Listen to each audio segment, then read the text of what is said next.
ज्ञानतिमिरान्धस्य ज्ञानञ्जनशलाकया चक्षुन्मिलितं येन तस्मै श्रीगुरुवे नमः।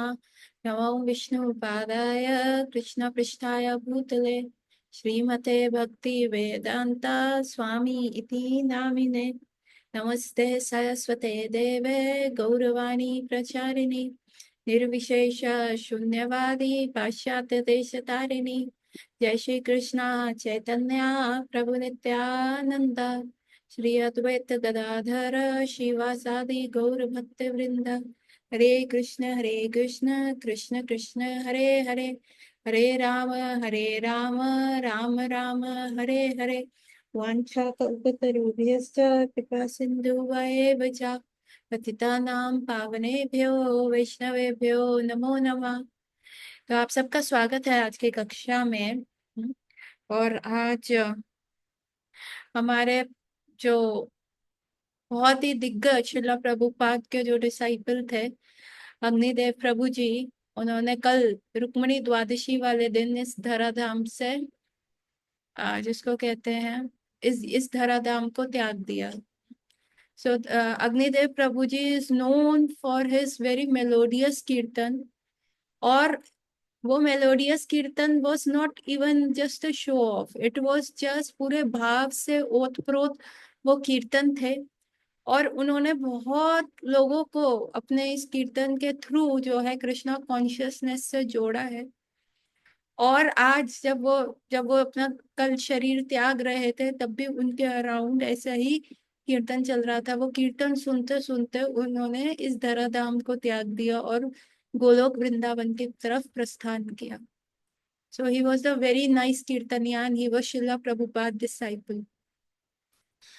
अच्छा, कल थी रुक्मणी द्वादशी। और एक और बहुत इम्पोर्टेंट कल दिन था जो हमारे उस स्पेशली इस्कॉन मूवमेंट के लिए कल जयानंद प्रभु का तिरुभाव दिवस भी था। Now who is this Jayanand Prabhu? थोड़ा आज हम बात करेंगे जयानंद प्रभु के बारे में, रुक्मणी द्वादशी के बारे में, if time permits Narsingh Dev के बारे में भी बात करेंगे। प्रहलाद महाराज और नरसिंह देव के बारे में एक, we all know the story but कुछ फैक्ट्स हैं जो बताएंगे। So who was Jayanand Prabhu? Jayanand Prabhu जो थे, he was not a hippie. He was in his 30s when he joined Srila Prabhupada in the mission, and he was an engineer at that time. He was earning very good. But उनको ना अपना life का बहुत fulfilment नहीं लग रहा था, तो फिर उन्होंने क्या कि अपना हाई पेइंग जॉब को क्विट करके he was driving a taxi. And when he came and when he met Srila Prabhupada, उनका जो सरेंडर था वो बहुत ही ज्यादा जबरदस्त था, बहुत जबरदस्त था। He was like surrendering everything to Srila Prabhupada. तो जितना भी वो कमाते थे अपनी टैक्सी से, वो शिफ्ट्स करते थे, सुबह मंदिर में काम करते थे और रात को टैक्सी कमाते थे, तो जितना भी वो कमाते थे वो शिला प्रभुपाद को दे देते थे अपना। कोई उन्होंने एक सिंगल पैसा नहीं सेव करना। और तो और क्या करते थे, प्रभुपाद ने कहा कि बुक के लिए हमें चाहिए, बुक प्रिंटिंग के लिए, तो उन्होंने वो पैसा इकट्ठा करके प्रभुपाद को देना। तो हर प्रकार से वो सरेंडर थे। और वो इतने प्रसन्न रहते थे, इतने खुश रहते थे, है ना। उनको देख के व्यक्ति को लगता था यार ये संसार इतना डिप्रेसिव है, हमारे अंदर तो 100 प्रॉब्लम्स है, कभी कुछ हो रहा है कभी कुछ हो जाता है। यहाँ पर look at this Prabhu ji, look at this Prabhu ji, so happy. हर चीज में ये खुश है, इनको कोई फर्क ही नहीं पड़ रहा कि संसार में क्या हो रहा है, कैसे चल रहा है, क्या नहीं हो रहा। सो दैट वाज जयानंद प्रभु। एक बार एक व्यक्ति आया और जयानंद प्रभु उस समय क्या कर रहे थे, कूड़ा उठा रहे थे। तो उस व्यक्ति ने पूछा कि क्या ये कृष्ण मंदिर है? उन्होंने कहा हाँ है। एंड ये जयानंद प्रभु कूड़ा उठा के he was singing, he was dancing. और उस व्यक्ति ने सोचा कि जब इस मंदिर का कूड़ा उठाने वाला इतना प्रसन्न है, तो इस मंदिर में जो बाकी लोग होंगे वो कितने ज्यादा प्रसन्न और रहेंगे। मेरे को तो ये मूवमेंट ज्वाइन करना है ना। उनको सब जॉली, एंड वो सब लोगों को इतना अच्छे से प्रोत्साहन देते थे। जैसे मेरे स्वयं के गुरु महाराज जब पहली बार इस्कॉन आए थे और जयानंद प्रभु से मिले थे, तो रथ बन रहा था, जगन्नाथ जी के लिए रथ बन रहा था। तो मेरे गुरु महाराज ने आके जयानंद प्रभु से पूछा कि प्रभु कोई सेवा है बताएं। उन्होंने कहा कि आप कील लगा सकते हैं। तो जयानंद प्रभु ने बोला, मेरे गुरु महाराज ने कहा हाँ हाँ मैं लगा सकता हूँ।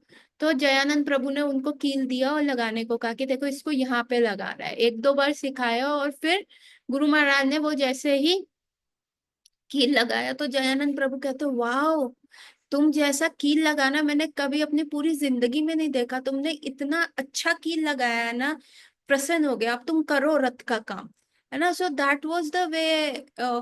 कोई भी व्यक्ति होता था वो जयानंद प्रभु को डोनेशन दे देता था। वो कभी प्रसाद ले जाते थे कईयों को। He knew everyone and everyone knew him, है ना। तो ये वो कहीं पे भी इवन गुंडों के साथ उनकी दोस्ती थी, इवन एलिट्स लोगों के साथ उनकी दोस्ती थी, हिप्पीज के साथ उनकी दोस्ती थी। सब उनको जॉली स्वामी के नाम से, he was a very happy, very nice, very amicable, very friendly person के उससे जानते थे कि इनफैक्ट जब जयानंद प्रभु का देह त्याग भी हो गया तो उनको ढूंढते हुए बहुत सारे लोग आते थे। अरे वेर इज द जय, उनको भक्त जय कहते थे। वेर इज द जय, वेर इज जय, हाँ ऐसा बोलते थे, पूछते थे। तो फिर जब उनको बताते थे कि वो अब नहीं रहे तो वो दूसरा व्यक्ति इतना दुख महसूस करता था, अश्रु धारा उसकी आंखों में से आ जाती थी कि एज इफ उसके खुद का फैमिली मेंबर ही इस धराधाम को छोड़ के चला गया।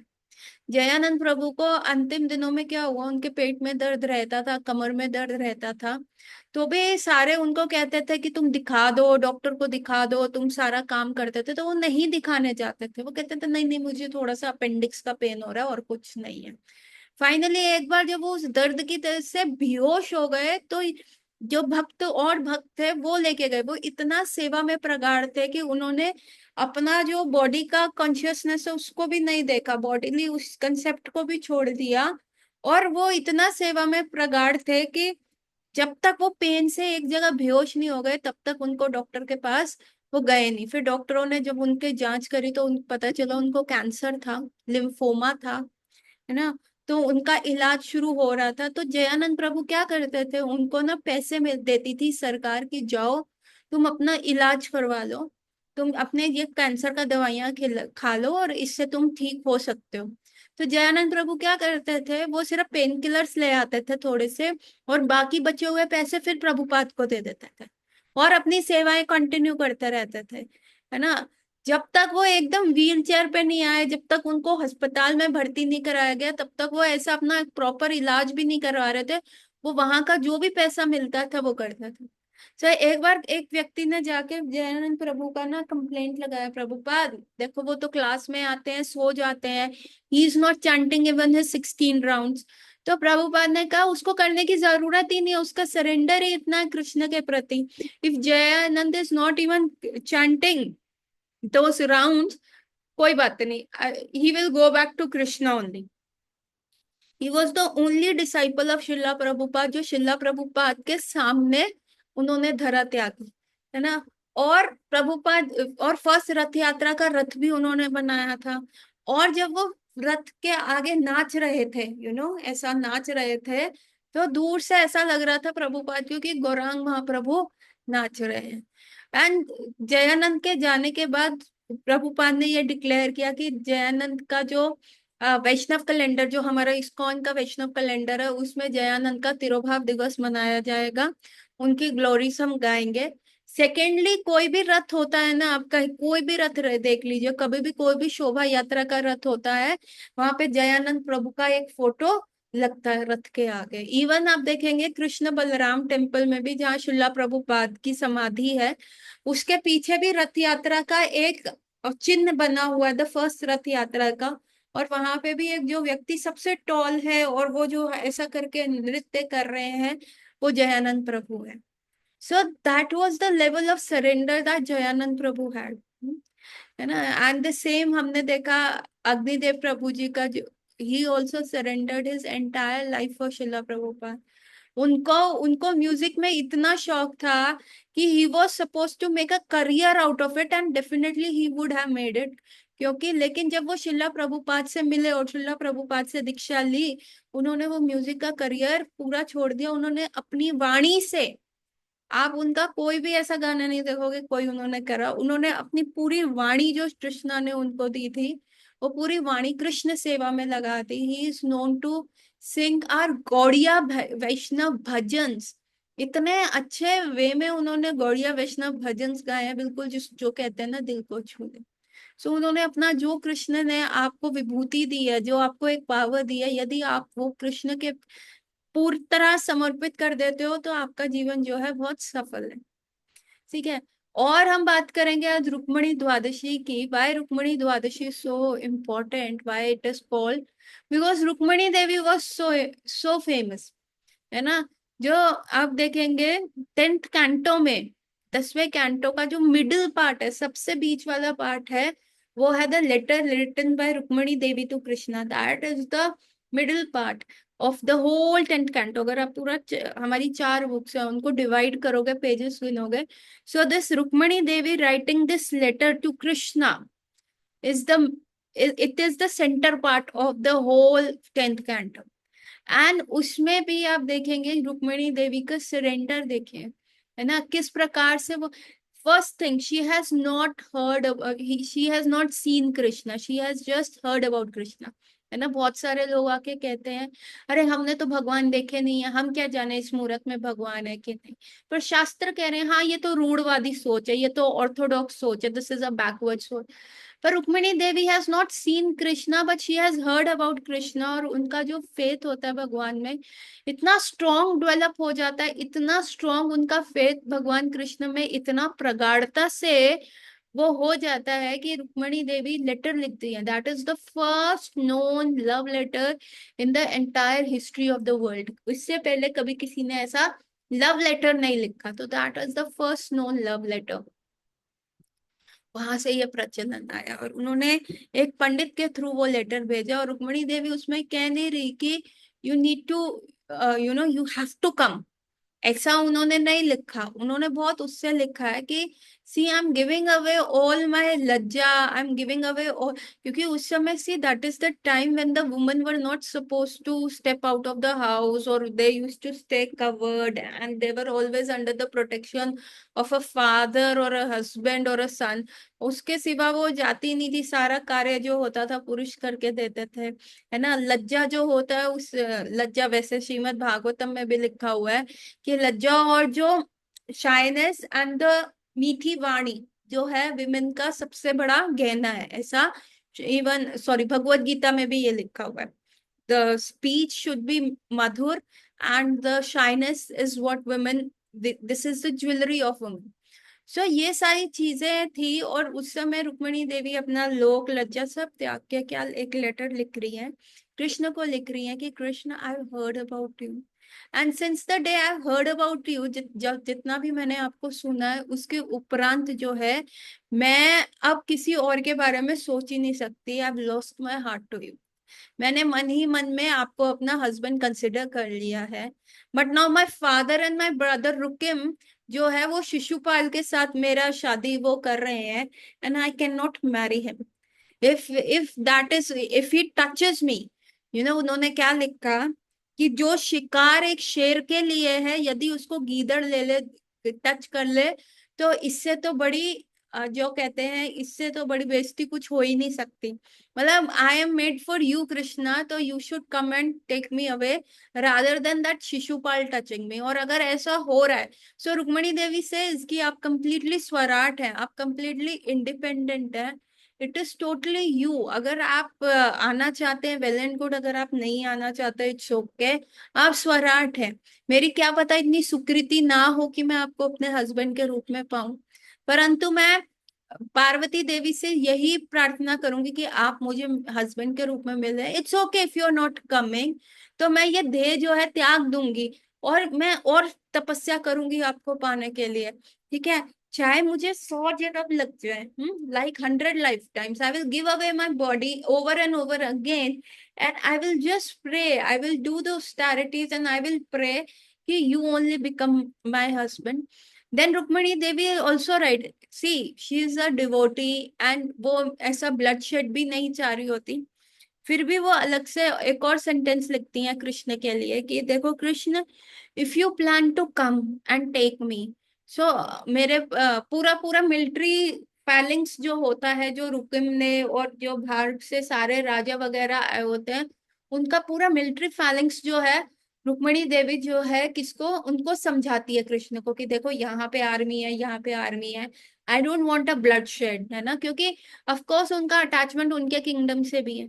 तो वो लिखती हैं उसमें कि भाई ऐसा है कि मैं ना सुबह, although I am not allowed out of the you know this palace, लेकिन सुबह जो है मैं पार्वती जी की जो है, कात्यायनी देवी की जो है पूजा करने जाऊंगी।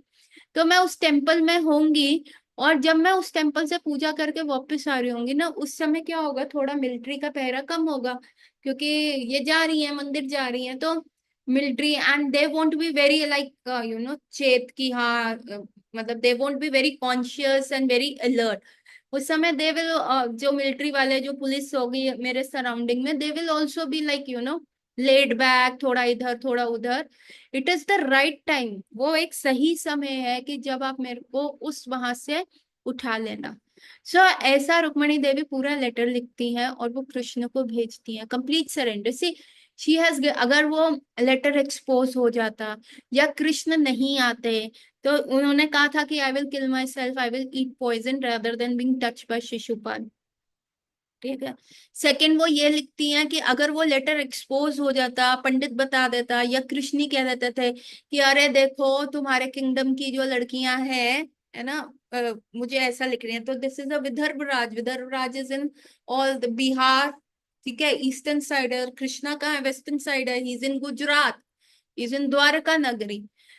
तो अगर कृष्णा एक्सपोज कर देते हैं कि देखो तुम्हारे यहाँ की लड़कियां कितनी चरित्रहीन है, मेरे को लेटर लिख रही हैं, कल को, कल उसका शादी है और ऐसा है, तो शी गेव अप एवरीथिंग। उन्होंने अपना लास्ट ट्राई किया कृष्ण को पाने के लिए, सब कुछ दे के कृष्ण को पाने के लिए। Same was the mood off, देखेंगे प्रहलाद महाराज, है ना, आप देखेंगे नरसिंह भगवान थे, हिरण्यकशिपु और प्रहलाद थे। हिरण्यकशिपु के पास सब था, एवरीथिंग। सो हमारे सुख का कारण क्या है, जब हमारा योग होता है प्रीति चीजों से, प्रीति, प्रीति चीजें नहीं, जिनसे हमारी प्रीति है, प्रीति है, मतलब जो चीज हमें चाहिए, किसी को घर बड़ा चाहिए, अगर उसको मिल जाता है तो ही इज हैप्पी, है ना, वो that is called so called सुख इन द वर्ल्ड, है ना। अगर किसी को बड़ी गाड़ी चाहिए, अगर वो उसको मिल जाती है, किसी को विदेश में रहना है, किसी को डिग्रियां चाहिए, किसी को अपना प्रैक्टिस अच्छा करना है, किसी को ड्रीम जॉब मिल जाता है, ड्रीम हस्बैंड मिल जाता है, ड्रीम वाइफ मिल जाता है, तो ये क्या हो गया, योग हुआ किसके साथ, जो उसकी प्रीति वस्तु थी, जिसके प्रति वो था। तो हिरण्यकशिपु के पास तो सब था ना, उसका तो पूरा अखंड योग था उन चीजों से, है ना। ही हैड, अगर even he could control the temperature, अभी क्या है, दिल्ली में बहुत गर्मी पड़ रहा है, एल सुमो क्या कहते हैं, एलमीनो जो है उसका वो बोला गया है, सुपर एलमीनो आएगा, the temperature is going to be worse. और out of 100 cities, hottest cities, 90 cities तो इंडिया की ही है उसमें, and India is getting red, और वो बहुत कुछ है, बहुत न्यूज आ रहा है ना। सो पिछली बार जब ये एल एल नीनो आया था, तो 4%, ऐसा लिखा हुआ है कि the 4% of the world population जो थी वो डिसअपेयर हो गई थी। So this Hiranyakashipu could control the environment, he could control the weather, गर्मी ज्यादा है तो वो ऐसे सूर्य देव को देखते थे, and he used to control his temperature, Surya Dev अपना जो ताप होता था वो कम कर लेते थे। और कभी हिरण्यकशिपु को पकोड़े खाने का मन था, तो वो ऐसा वरुण देव की तरफ देखते थे, और वो इंद्र देव की तरफ देखते थे, और वो बारिश कर देते थे। So everything was under his control. He had a big palace, धन धान्य, वाइफ, एवरीथिंग जो उनको था, द सो कॉल्ड जो सुख था वो उनको, उनके पास था, द सो कॉल्ड हैप्पीनेस, है ना। And secondly the Prahlad Maharaj, Prahlad Maharaj का वियोग था with all the pretty things, जो भी मतलब प्रहलाद महाराज के पास, he was born with a diamond spoon in his mouth, not even a silver spoon, not even a gold spoon, diamond spoon, है ना।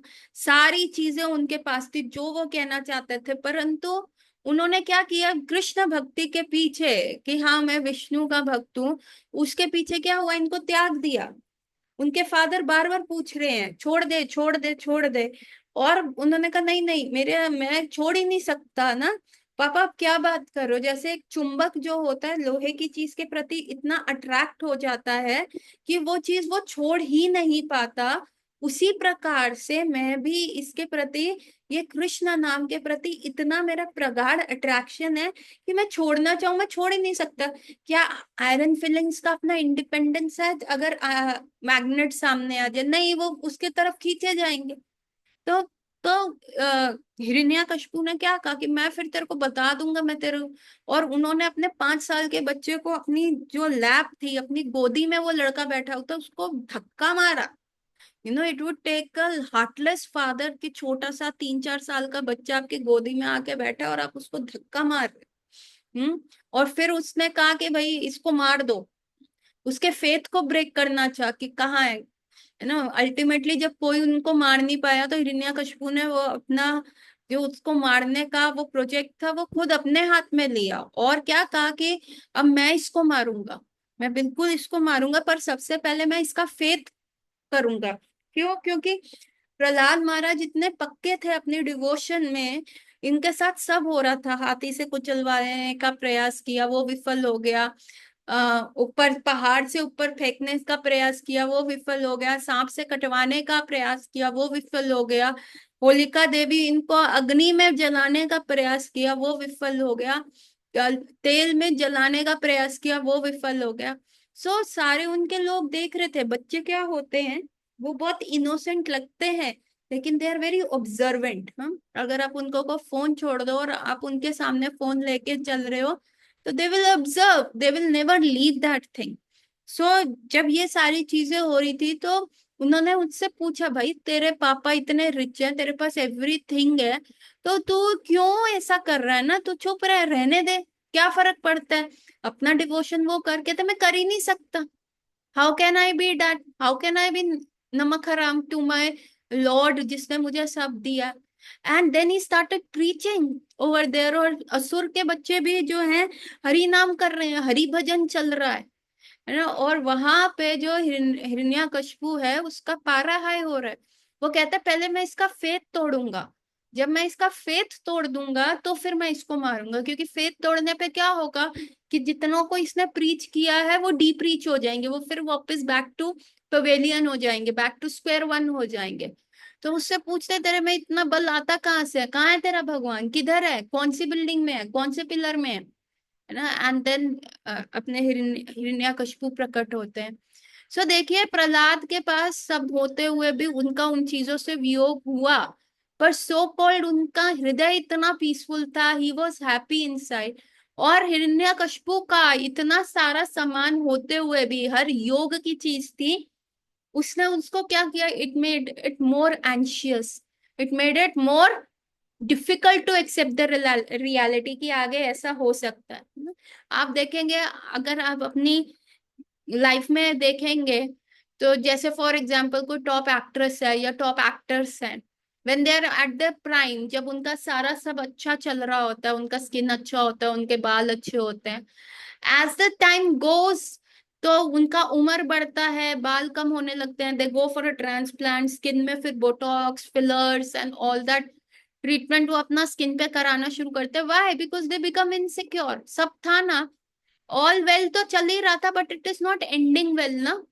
अच्छा था, अच्छा पैसा कमा रहे थे, अच्छी सारी चीजें मिल रही थी, लेकिन at the end it was not ending well. उनको इनसिक्योरिटी रही, उनको हमेशा डर लगा रहता है, अननोन का फियर रहता है, एंजाइटी इश्यूज आ जाते हैं, कुछ ना कुछ ऐसा होता है। सेम हिरण्यकशिपु के साथ था कि मेरे पास सब है, कहीं छूट ना जाए, ये विष्णु कौन है, ये कौन दुश्मन है, क्यों ये प्रहलाद कहता है विष्णु, मतलब सारा संसार हिरण्यकशिपु को भगवान मान लिया था कि भैया उसके डर से, है ना। Like in the north Korea का डिक्टेटर जो है, नॉर्थ कोरिया में क्या है कि आपको जो वहां का गवर्नमेंट का हेड है जो सुप्रीमो है उसका फोटो आपको अपने घर में रखना ही रखना है, दीवार पे लगाना ही है, और उसको बहुत डिलीजेंटली रोज साफ करना है। और अगर आपने उसको अच्छे से साफ नहीं किया और आपका घर में सरप्राइज चेक हो जाता है और उसमें जरा सा भी मिट्टी दिख जाता है, क्या करेंगे आपको, पूरी जिंदगी के लिए भी जेल जाना पड़ सकता। तो हिरण्यकशिपु भी ऐसा था। तो सारे इवन देवी देवता भी उससे डरते थे, और उनका खुद का बेटा जो है वो ऐसा नहीं है, तो it became very very uncomfortable for Hiranyakashipu कि ये हो क्या रहा है। So that is the level of surrender we need in our life, है ना। कई बार भक्ति करते हुए हमें लगता है कि it is going very difficult, कैसे होगा, है ना, घर की परिस्थितियां ऐसी हो जाती हैं, लोग ऐसा हो जाता है। तो मैं आपको एक बात बताना और चाहूंगी, है ना। आपने श्रीमद् भागवतम में देखा है कि जब आप भक्ति करता है कोई भी व्यक्ति, कोई भी यज्ञ करता है, तपस्या करता है या ऑस्टेरिटी करता है, तब इंद्र देवता जो है ना, वो थोड़े से इनसिक्योर हो जाते हैं, और वो उनकी जो भक्ति है उसमें कुछ ना कुछ विघ्न डालते हैं ना। आपने देखा विश्वामित्र जब कर रहे थे, तो मेनका आई, उर्वशी आई, रंभा आई, all that was happening.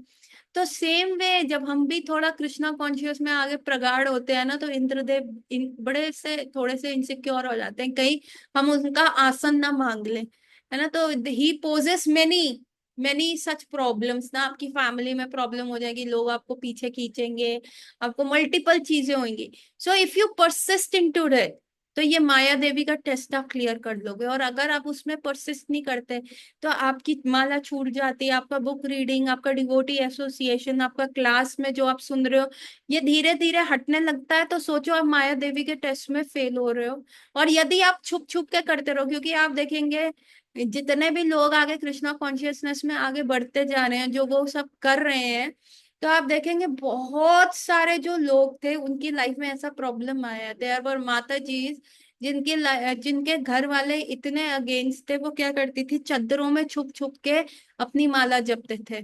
Krishna प्रसादम बिना प्याज लहसुन का बनाते थे, तुलसी कृष्ण को ऑफर करके प्रसाद में डालते थे। And when such thing start to happen, अगर आप इस टफ फेज में परसिस्ट कर लेते हो ना, तो आप इतने स्ट्रांग हो जाते हो कि आप अगले व्यक्ति को भी कृष्णा कॉन्शियसनेस में जोड़ सकते हो, है ना। सो इफ ऐसा कोई टेस्ट आता, प्रहलाद महाराज के लाइफ में था, he was persistent, he was consistent. और वो परसिस्टेंसी और कंसिस्टेंसी की वजह से, कि चाहे उनके फादर ने उनके साथ कुछ भी किया, उसकी वजह से क्या हुआ, he was able to preach to asura kids. पूरा फादर लोग सारे क्या है उनके, असुर है, हिरण्यकशिपु की जय, और बच्चे क्या है, भगवान विष्णु ओम नमो भगवते वासुदेवाय कर रहे हैं।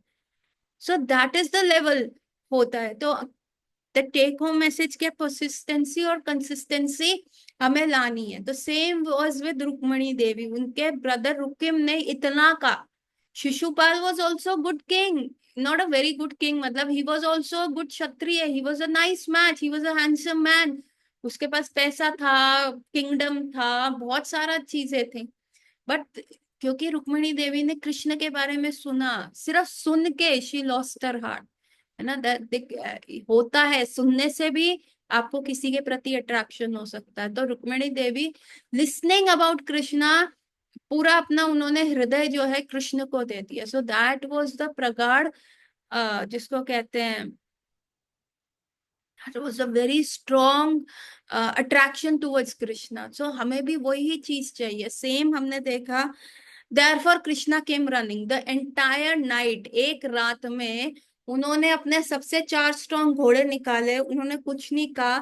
दे were fighting this Jarasandh in the battle, वहां द्वारका में बैटल हो रहा था, बैटल के बीचों बीच कृष्णा चले गए, है ना, भाग गए। और जरासंध इज नेम कॉलिंग, अरे ये तो रण छोड़ के भाग गया, इसका नाम तो रणछोड़ है, रणछोड़ दास है ये, है ना। तो वो रण छोड़ के भाग गए, अपने ऊपर नाम लिया, रण में पीठ दिखाई। ऐसा कृष्ण अपने पे नाम लेके अपने भक्त को लिए चले गए, पूरी रात ट्रैवल करके द्वारका से एक ही रात में कहाँ पहुंचे, विदर्भ पहुंचे। और वहां रुक्मणी देवी का एंड मोमेंट तक टेस्टिंग था, वहां पे वो चली गई, शी वॉज साथ में पल्लू के अंदर जहर छुपा के गई हैं, वहां पे कात्यायनी देवी का पूजा करके बाहर आ रही हैं, बाहर आ रही हैं, और देख रही हैं आंखें जो है बिल्कुल जैसे एक नया मोर होता है ना, मृग नैनी की तरह उनकी आंखें जो है ऐसा ऐसा इधर इधर उधर ढूंढ रही हैं कृष्ण को, कि कहाँ है कृष्ण, किधर है कृष्ण, कहाँ मिलेंगे कृष्ण। और ढूंढते ढूंढते क्या देख रही है कि शिशुपाल उनकी सुंदरता देख के, she was a young 14-year-old girl, और उनका सुंदरता देखते हुए बहुत सारे जो राजा हैं, क्योंकि सबको पता चल गया था कि रुक्मिणी देवी जाएंगी, तो सारे सोच रहे थे कि रुक्मिणी कहाँ है, रुक्मिणी कहाँ है, उसको देखे तो से ही उनका ब्यूटी के बारे में सुना था। तो बहुत राजा वहां पे खड़े हुए थे और उनको देखते बहुत क्या, तो उनकी सुंदरता देख ही नहीं पाए, they fainted, the lady was so beautiful. And then there Krishna ने जाके एंड द शिशुपाल ने कहा, रहे ये तो मेरी वाइफ है, तो मैं जाके बात करता हूँ, थोड़ा सा इंटरेक्शन बढ़ाता हूँ। And Shishupal was going and going and going, और शिशुपाल जब and Rukmini Devi was holding her fort कि नहीं कृष्ण आएंगे, डेफिनेटली आएंगे, कृष्ण किसी का त्याग नहीं करेंगे, he is so merciful, he is so kind, he is everything. And Rukmini Devi वहां वेट कर रही है, और शिशुपाल उनके समीप आता गया। पहले एक हाथ का डिस्टेंस था, फिर एक उंगल का डिस्टेंस रह गया, फिर एक नाखून, छोटी उंगली के नाखून के अग्रभाग जो होता है एकदम टॉप मोस्ट पार्ट जो है पिंकी फिंगर के नेल का, इतना डिस्टेंस रह गया था शिशुपाल में कि कृष्णा के, मतलब भगवान आपको उस लेवल तक चेक करेंगे कि आपका रिजल्ट कब तक है। जरा सा प्रलोभन मिलेगा या जरा सा लाइफ में कोई भी प्रॉब्लम आएगा, क्या माला छूटती है। हम्म। जैसे प्रहलाद महाराज की लाइफ में था कि सारे सब कुछ एंटी हो रहा था, उनको क्या उन्होंने हरि नाम लेना बंद करा। So you will be tested. वो लव स्टोरी क्या जिसमें एक्शन ना हो, वो लव स्टोरी क्या जिसमें ऐसा ड्रामा ना हो, है ना। ऐसी सिंपल लव स्टोरी तो कोई मूवीज में भी नहीं देखने जाता, हमें ट्विस्ट एंड टर्न चाहिए होता है, थोड़ा एक्शन चाहिए होता है, थोड़ा सा प्रॉब्लम चाहिए होता है, तभी तो डीडीएलजे जैसी मूवीज चलती हैं। हम्म। अदरवाइज कहाँ चलती हैं। तो हमारे को भी एक अपना एक ऐसा डीडीएलजे बनाना है कृष्ण के साथ, तो वो प्रॉब्लम आएगी, आपकी फैमिली, आपके फ्रेंड्स, आपकी जॉब कमिटमेंट्स, एवरीथिंग जो है वो आपके बीच में आएगी। तो कल जब हम अपने गुरु महाराज से मिलने गए, तो गुरु महाराज ने एक बहुत अच्छा स्पीच दिया, मतलब एक जिसको कहते हैं ना हृदय टचिंग स्पीच दिया। गुरु महाराज ने बोला कि देखो, शुरू में मैं क्या करता था, मैं जब जब करने बैठता था तो मेरे हृदय में बहुत विचार आते थे, बहुत। तो मैं एक डायरी लिखता था और उसमें लिख लेता था कि मैं टेम्पल मैनेजमेंट भी कर रहा हूँ, मैं वो भी कर रहा हूँ, कि ऐसे वहां से पैसा लेना है, यहाँ इन्वेस्ट करना है। तो फिर मैं एक डायरी लिखता था, उसमें लिख लेता था, फिर मैं जब करता था और अपने आप को कंसंट्रेट करता था। और आज आज मेरी ये हालत है कि I can't stop thinking about Krishna, है ना। रात को सोते, उनके जो शिष्य थे जो उनके गुरु महाराज के साथ थे, वो बता रहे, उनके सेक्रेटरी बता रहे हैं कि गुरु महाराज रात को सोते समय भी उनके हाथ में ना क्लिकर होता है ना। और वो क्लिकर जो है, वो रात को भी जब हम सुबह उठते हैं तो उस क्लिकर में 100-200 हरि नाम हुए होते हैं। सोते सोते गुरु महाराज इतना कर लेते हैं। इनफैक्ट जब उनको स्ट्रोक भी आया था, स्ट्रोक आया था, पूरी बॉडी में उनके कहीं पे भी हलचल नहीं थी, पूरा बॉडी ही वॉज अनकॉन्शियस। डॉक्टरों ने भी जवाब दे दिया था कि भाई we can not help this man, how can we help, है ना। तो फिर इन लोग कैलकाटा में थे, फिर इन लोगों ने डिसाइड किया कि इनको दिल्ली लेके आएंगे। वहां पे दिल्ली लेने जाने के लिए एयर एम्बुलेंस करा, एयर एम्बुलेंस में बैठे गुरु महाराज दिल्ली आए, उनको कोई वो नहीं। और पूरा बॉडी डॉक्टर्स चेक कर रहे हैं, पूरा बॉडी नहीं चल रहा, परंतु अंगूठा चल रहा है, यूं यूं यूं यूं हो रहा है, बार बार अंगूठा बार बार ऐसा कर रहा है। तो सबने सोचा ये हो क्या रहा है। एंड देन दे रियलाइज कि अरे गुरु महाराज वंस क्लिकर, वो हरि नाम ले रहे हैं। तो फिर बहुत मुश्किल से क्लिकर ढूंढा गया, किसी के पास था, गुरु महाराज के वो हाथ में लगाया गया, पूरी बॉडी डॉक्टर चेक कर रहे, पूरी बॉडी में कॉन्शियसनेस कहीं पे नहीं है, पर वो अंगूठा चल रहा है, हर थोड़ी देर में वो क्लिक का आवाज आ रहा है, क्लिक क्लिक क्लिक क्लिक, है ना। सो डॉक्टर्स भी पूरे अचंभित हो गए कि ये हो क्या रहा है, कि पूरा सिर्फ अंगूठा है और पूरा बॉडी में कॉन्शियसनेस नहीं है। So that is the level of Krishna consciousness Guru Maharaj is into. वो यही कह रहे थे कि मैं कैसे जान, वो बिल्कुल अब उनके जो शिष्य, उनके सेक्रेटरी थे, वही ये कह रहे हैं कि अब ये जो है ना कंप्लीटली हनुमान के भाव में आ गए हैं। वो यही कहता है, अरे ये व्यक्ति को कैसे मैं कृष्णा कॉन्शियसनेस। कल गुरु महाराज हमें भी यही बोल रहे थे, मैं सिर्फ यही सोचता रहता हूँ, मैं अपने शिष्यों का कैसे उद्धार करूं, मैं कैसे करूं। हाँ, मैं कैसे देखूं कि कैसे ये व्यक्ति को मैं कृष्णा कॉन्शियस बनाऊं। तो मेरे ये सोच है, तो मैं चाहता हूँ आप मेरा बर्डन करो, आप प्रण लो कि आप हर महीने कितने व्यक्तियों को चैंटिंग के लिए प्रोत्साहित करेंगे, कितने व्यक्तियों को आप कहेंगे कि हरि नाम करें। एक को, पांच को, 10 को या 100 को हर महीने आप कीजिए, क्योंकि मुझे लगता है कि ये व्यक्ति क्यों कृष्ण से वंचित रह रहा है। तो that is the level of karuna जो गुरु महाराज में आ चुकी है। और इस परिस्थिति में जो उनके सेक्रेटरी थे गुरु महाराज का पास टाइम बता रहे थे कि गुरु महाराज जो है सारी मशीन्स में है, बोल सकते नहीं है, ट्रेकोस्टमी हुई हुई है, मतलब गले को ये पीस काटा हुआ है, वहां से खाना उनके बॉडी में जा रहा है, ऑक्सीजन पाइप भी यहाँ से सब लगा हुआ है। उस स्थिति में भी, आईसीयू में, इतनी पीड़ा में भी उनके सामने वाले बेड पे एक व्यक्ति प्राण त्याग रहा है, सारे डॉक्टर्स खड़े हो रहे हैं, उसके फैमिली मेंबर्स, उसकी बेटी यूं खड़ी होके देख रही है। गुरु महाराज को बहुत मुश्किल होता था उस समय कम्युनिकेट करना, एक एक वर्ड वो बोलते थे, एक एक वर्ड, ABCD का चार्ट होता था, उसमें गुरु महाराज ने बहुत मुश्किल से कम्युनिकेट किया, ब्रिंग भगवत गीता। फिर भगवत गीता लाई गई और कहा उसके लिए पढ़ो, जो सामने वो व्यक्ति है पढ़ो। और जब उसने देह त्याग दिया तो गुरु महाराज ने उनकी बेटी को कहा, I prayed for him, I prayed for him. सब अचंभित थे, ही द मैन, उनके ऊपर सारी मशीनें लगी हुई हैं and he is praying. So that is the level of surrender. जब आपका सरेंडर तभी होता है जब आपके अंदर कंपैशन, आपका सरेंडर कैसे होगा, आप कंपैशनेट हो जाओगे, आपको लगेगा ये भी कृष्ण भावामृत हो है, ये भी Krishna भावामृत। So that is the level of surrender we have to inculcate. ना? So this is the take home message, ladies and gentlemen, by Rukmani Devi.